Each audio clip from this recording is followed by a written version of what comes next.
first fat raindrop smacked Ella on the cheek like a bully's spitball. "Ugh, seriously?" she muttered, pulling her worn denim jacket tighter.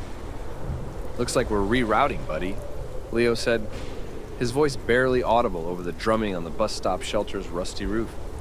They were supposed to be at the comic book store launch party, celebrating the release of Leo's favorite artist's latest issue.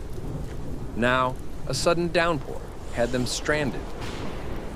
Across the street, a dilapidated Victorian loomed like a brooding giant. Peeling paint clung to its once grand facade, and boarded-up windows stared blankly.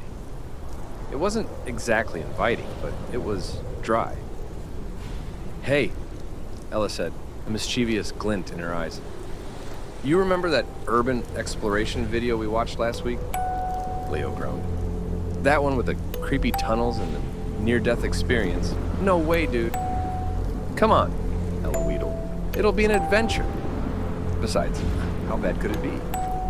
Leo opened his mouth to protest, but the thunder rumbled like a giant's disapproval, and he found himself following Ella across the street.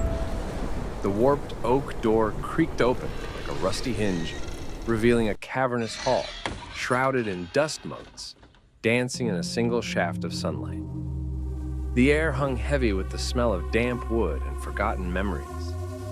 They tiptoed past cobweb-draped furniture. The silence broken only by the dripping from the leaky roof. Every creak of the floorboards sounded amplified in the stillness.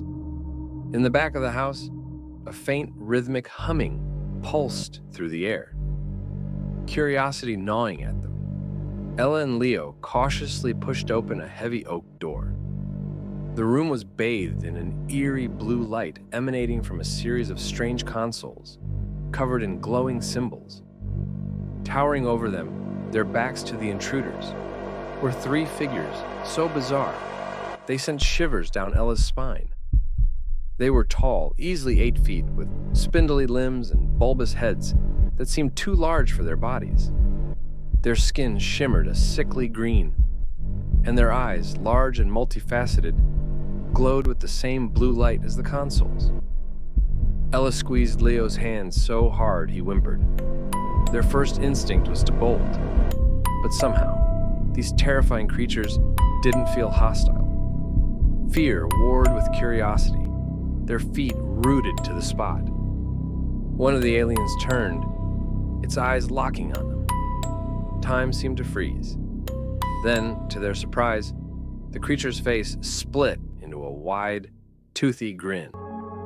A high-pitched trill filled the room, almost musical. It held out its hand, a long, 3-fingered appendage, pulsating with the same blue light. Tentatively, Ella reached out and touched a finger to the alien's hand. A warm energy pulsed through her, tingly and calming. Slowly, she looked at Leo, who mirrored her awestruck expression. Over the next hour, a bizarre form of communication unfolded. Through a combination of gestures, the aliens managed to convey that they were refugees, their spaceship damaged while passing through Earth's atmosphere. They needed a specific mineral to repair their vessel, a mineral they sensed was buried beneath the house. Ella and Leo, fueled by a mixture of trepidation and excitement, offered to help. The aliens, whom they learned were called the Zynthians, used their technology to create a rough map of the mineral's location. The rest of the night was a blur of activity. Guided by the Zynthians' tech, Ella and Leo helped them excavate a small portion of the basement, eventually unearthing the glowing crystals they needed. As dawn painted the sky, the Zynthians finished repairs on their ship, a sleek, metallic behemoth, hovering silently in the backyard. The partings were bittersweet. Ella and Leo had experienced a night that defied imagination, a night that would forever redefine their understanding of the universe. The Zynthians, forever grateful, bestowed upon them a small, pulsating sphere, a memento of their unlikely encounter. Standing on the porch as the Zynthian ship shot skyward, leaving a trail of swirling blue light, Ella turned to Leo.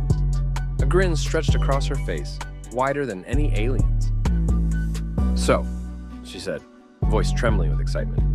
Should we skip the comic book store and head straight for the news station? Leo laughed, a mix of relief and exhilaration. I think, he said, we have a much bigger story to tell. Thanks for listening to this narration. Stay tuned for more stories.